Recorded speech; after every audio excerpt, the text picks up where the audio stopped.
Hi, everyone. I'm Dr. Laura Jaggett, and welcome back. Thank you so much for listening to this episode of the How to Life podcast, which happens to be episode 49. The topic today is to validate your probable impression of adulthood, which is the struggle is real. It's so real. But not to worry. Why? Because there are shows like this one and others to talk about it and share ideas and information to help take the fear and discomfort out of adulting. My guest today is Justin Peters, who is the host of the podcast, The Struggle is Real. He is 27. He has questions. He has doubts. He has some insecurities.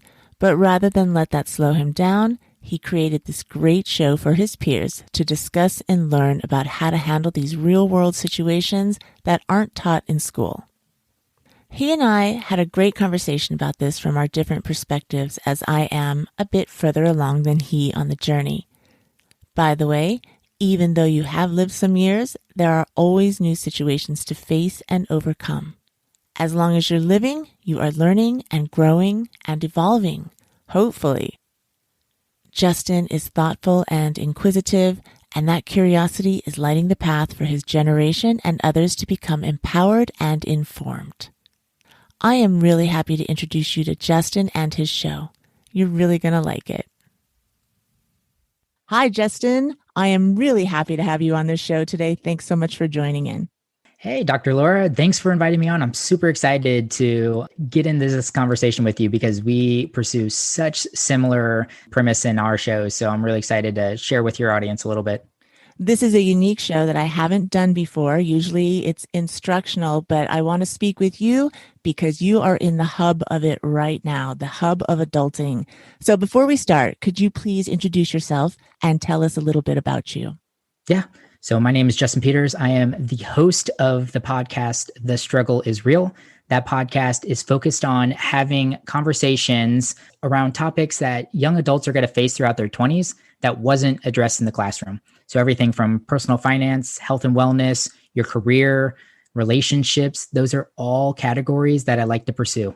It's a great topic for a podcast because these things cannot be taught in the classroom. How can you anticipate everything that you're going to bump into in life? But I just want, and I think you do also, for people to say, okay, this is normal. It's fine. We're going to figure it out together.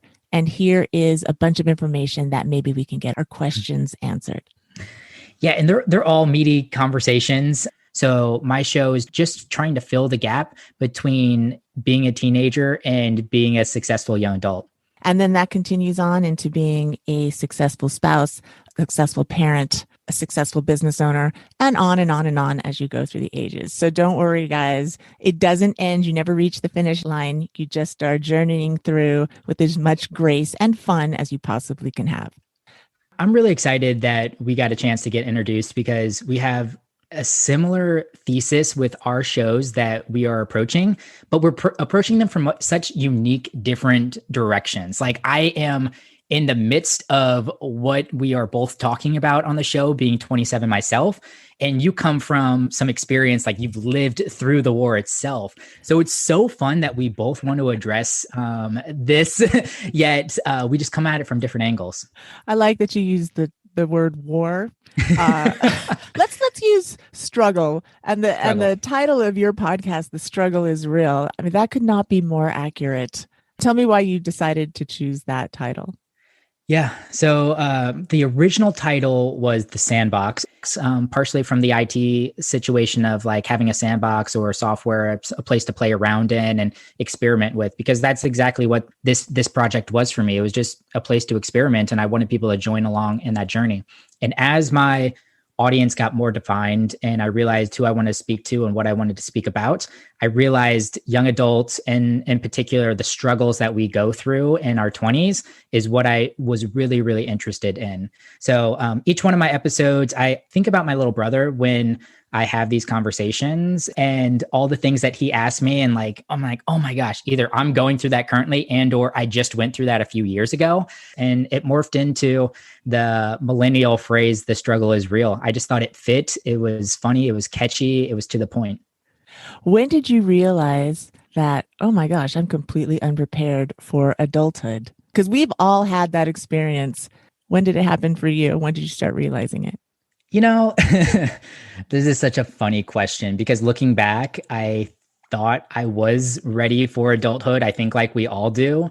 And then you graduate college, you get 6 months to a year into adulthood, and you're like, holy cow, all these things that I didn't know. How to communicate with my roommates about situations that are happening, how to pay bills, what's insurance, what's a 401k. I'm in this job now. Like, how do I become a top performer? How do I lead people that are twice my age? These were all questions that were hitting me that 2, 3, 4 years. So it's that typical adage of like, the more you know, the less you realize that you know kind of thing. So I would assume that probably happened around 23, 24, and it just gets worse and worse every day for me. So, since you are 27 years old, you're kind of like right in the center of what I visualize my target audience is. I want the audience to hear, "Hey, I'm not alone," or "I'm not the odd person out feeling these feelings or thinking these things." Did you have bouts of insecurity or thinking, "Oh my gosh, I don't want to say I don't know how to do that," or "I don't know what that means because they'll think I look dumb." Did you ever encounter that? Every single day, literally every single day. That's such an easy question. You can be confident and you can be resourceful, but I've also realized that you're allowed to ask for help because so many of these things that you are going to be experiencing throughout your 20s and your early 30s, and you're doing it for the first time, and you shouldn't be perfect and you shouldn't have all the right answers, and it is so okay to look to people that are older than you or people that are sometimes even younger than you for some of those solutions or ideas, or pick up a book or read a blog. It's so great because we're keystrokes away from so many things. I mean, you talk about some really practical things on your show as well, like the getting an oil change and dealing with those things. Like it's, those everyday things, be okay with like not necessarily knowing and just raising your hand and just being like, I don't know how to do this. Somebody help me. And there is always someone willing to help you with that. Have you ever encountered anyone who didn't want to offer advice or was kind of mean about it? Or have you found that most people are really generous in helping out?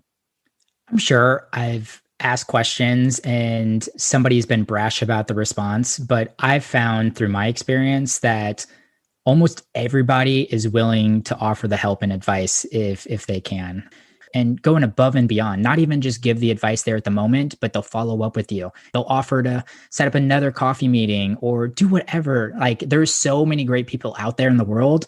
And like I said, all you got to do is ask and raise your hand and somebody will come.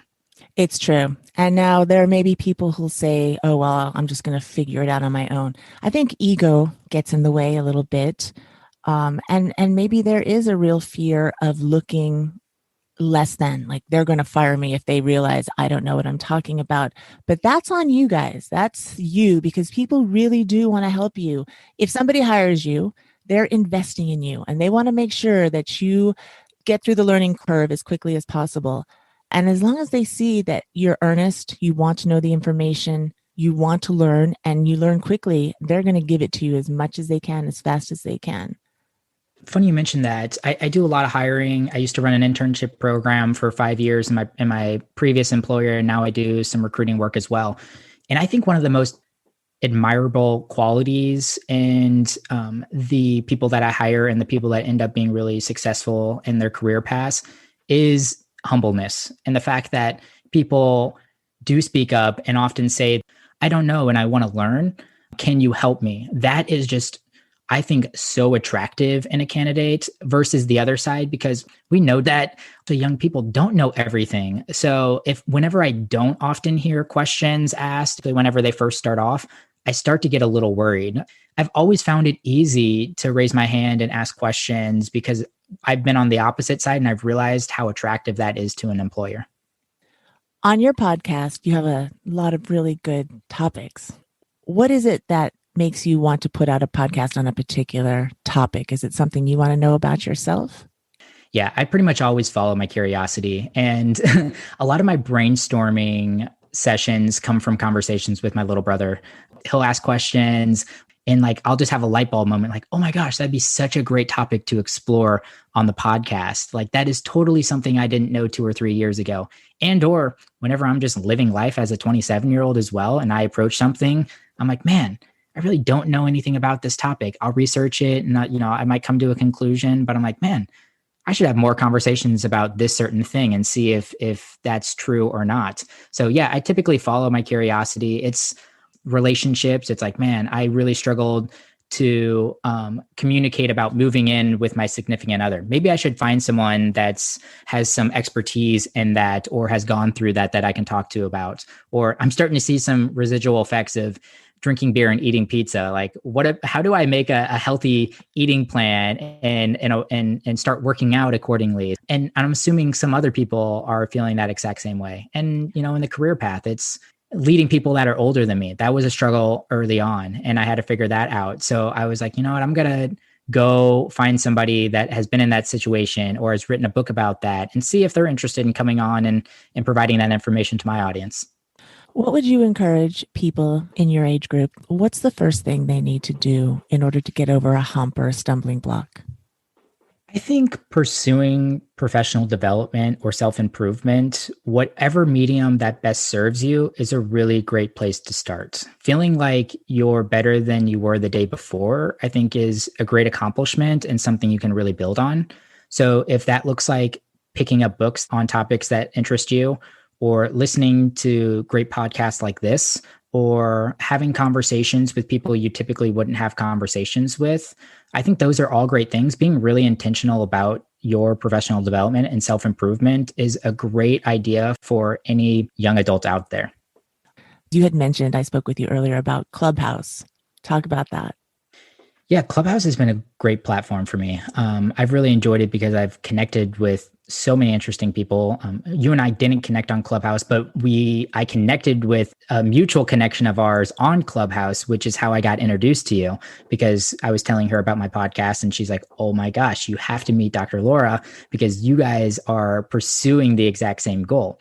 So Clubhouse is great because you can jump into rooms and have genuine, on the spot conversations about topics that you're really interested in. And then you can take those topics offline. If you resonated with something that somebody was saying in one of those rooms, my biggest suggestion would just be reach out to them and ask them if you could grab 20 or 30 minutes. I think one of the best silver linings of COVID is that it has really normalized the whole Zoom conversations. And it is so easy now because there's not that overwhelmingness of, oh, this person wants to have coffee with me. So now I need to go find 2.5 hours of my day so I can drive there, have coffee with them, drive back, all that disruption. It's so easy now to get 20 or 30 minutes on someone's calendar if you're willing just to jump on Zoom, get to know them a little bit, and ask them really great questions. I want to talk about some of the topics you've covered on your podcast. And I really like them because they're pretty general, but really important. You have personal accountability. I know people well into their 60s who have not grasped that concept. Finances. I've done quite a few shows about finances. Get control of your finances in your 20s rather than have to dig yourself out later on. Knowing your personality, the importance of commitment. What is your purpose? Dealing with failure. That's a huge one. I haven't discussed that yet, but everybody fails. I think the word failure is what throws a lot of people up, but you don't really fail. All you did was learn something that you don't like, and you just can pivot in a new direction. Standing up for yourself, the importance of sleep. I did a show on that also. Mm-hmm. Job search, some practical stuff as well. I love that. What has been the feedback on your show so far? It's been great. I've really enjoyed creating the episodes. Just for myself personally, it's my own personal development path because I get to spend a week deep diving, researching, learning all about the guest that's coming on my show. And then I get to have the tangible conversation with them and ask all the burning questions after that research that I really wanted to have with them. And I tell my guests, if you want to hit a home run on my show, I'm looking for 2 eyes every single time you come on. I'm looking for instruction to execute on the topic or the struggle that we're currently talking about in this episode, and then inspiration, the inspiration to go act on that instruction. I have semi-long format podcasts, somewhere probably between 45 minutes to an hour, because I like to paint the picture of that speaker's life and the struggle that they've went through and what they've learned. And then I want to give enough airtime to bring it to the practical and actually get into the instruction. hopefully each episode, like I said, addresses an issue that you're going to face throughout your 20s, and then also leaves you motivated to start acting on that. And your show does just that. I've listened to a few episodes. They're very good. I also do the 2 eyes. I had a third eye, and that's insight. So I can often talk about, here's what I've learned. Here's the instruction. Here's the inspiration. Here's some insight on it as well. What initially led you to creating your podcast? I have kids your age, and I know the questions that they ask me. And I remember having those same questions when I was their age. I started off with just the YouTube channel, just doing these little short instructional videos. And then I was talking with someone one night about a problem she was having, and she stopped in the middle of it and she said, "You should do a podcast." I thought, my goal is to talk to my kids and everyone your age, and even people who are older. If they don't know something, here's some information. Here is maybe a doorway that'll lead you to the information that you need. That's what I want to provide, which is what you want to provide as well. And it's funny you mentioned that. I often talk to people that are older than me, and they're asking about the podcast, and I tell them the thesis. It's to discuss an issue that young adults are going to face throughout their 20s that wasn't addressed in the classroom. And I'll mention a few topics, and they're like, "Holy cow, I need to learn about that too." So I've realized it's not just a 20-something thing. It's a 30-something, a 40-something, even a 50-something thing. It's true. I learn something new every time I do an interview. Even when I put a tutorial out on my YouTube channel, I have to research it. And I'm like, oh, I didn't know that. I did an episode on my podcast about basic car maintenance. I learned a ton on that show, and I've been driving a long time. I dig your YouTube too, because it's like, if people are looking for short, actionable instruction videos, I just think you create such great videos there. So kudos to you on that. Thank you. Thanks very much. Do you have a website, or you just have the podcast? Yes, I have a website, justinpeters.co. So people can go there. They can find show notes and kind of dive deeper. I write a few blog posts too every once in a while. About a year ago, did a 6-part blog series on networking. So if that interests anyone out there, it's pretty detailed. I go through a lot of the networking, a lot of small networking hacks as well, just because I think it is such an important facet. And if you can get it down in your 20s, it will start paying dividends for you in your 30s, and you will see huge, huge returns for the rest of your life. Do you have people ask you questions or say, "Can you do a show on this?" Yeah. Now I kind of have a running list. I'll mention a few of the ideas that I have coming. So a few things that I'm looking to tackle on the podcast. Digital minimalism. I've found reducing my social media consumption to the things that I really just want to consume is something I'm interested in learning more about, and I would assume other people are learning more about. Tackling student loans is something that so many of my friends ask me about and need help with. Moving to a new city, I've done that twice here in the last 3 years. So, and there are so many unique challenges that come with moving out of your hometown. The should we have kids question is really interesting. Recently, it's something that is starting to come up, and a few of my older friends have really had to dive deep into it recently. And then stop comparing yourself to others. That is just a pandemic with the rise of social media and just, the rise of your individual personal brand as well. There's a lot of comparison, and I struggle with it. And I'm looking for someone that can speak intelligently on that. So if there is anyone listening that can tackle any of those things that I'm talking about, I'd love to have a conversation. Well, why don't you give us your contact information so that people can find you, Justin? Yeah, best place to reach out to me is just on Instagram. I'm at Justin Lee, Lee Peters. So that's Justin Lee Peters on Instagram.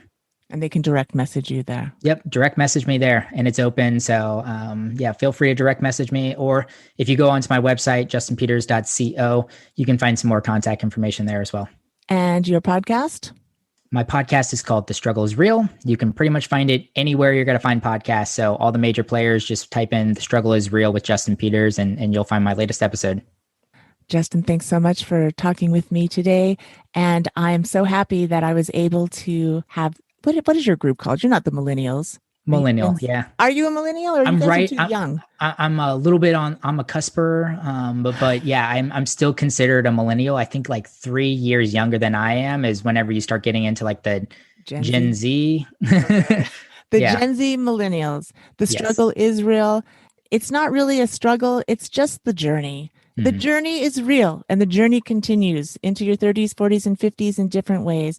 Try to find ways to learn the information you need and be gentle with yourself. Everything's going just fine. Don't worry. Yes. And Dr. Laura, thanks so much for inviting me on, and thanks so much for what you're doing with How to Life as well, and being a crusader on this journey and helping out my peers with all the things that we struggle with. So I really, really appreciate it. You're welcome. Justin, thank you very much for being on today. It's been a pleasure. So whether you need some practical advice or information, or you just need a virtual hug because the struggle is real, check out Justin's show. I'll have his contact info and social media links available for you in the show notes at howtolife.com/049. Justin mentioned some information that's relevant to his generation, and I'm happy to report that I've done some shows on those topics. Episode 3 is about insurance. Episode 19, digital minimalism. Episode 20, the importance of sleep. Episode 25, intuition and trusting your gut. Episode 30 is about leadership, and I just did one on personal accountability, and that was episode 45. I have also done at least 5 shows on finances. I am really happy to be able to share information and knowledge to help you as you journey through your life. If you are enjoying this content, please subscribe to the How to Life podcast so that you don't miss an episode. And Justin brought up the Mominars on my YouTube channel. A Mominar is a seminar given by a mom, but they are only 5-minute seminars on a specific basic life skill, like how to pay your bills and how to write a resume. He mentioned those specifically, and they're there for you. It is patient and encouraging instruction that you can watch as many times as you need. All of this content is on my website, howtolife.com. Check it out and then follow the links to subscribe. Thank you for supporting me and listening to this show. Please hit the 5-star rating button before you sign off. I would appreciate that so much, and I appreciate you. And guys, just relax and don't worry so much if you're a little insecure or have some doubts or even fears about adulting. I promise you will learn and you will thrive. Don't worry about a thing. You got this.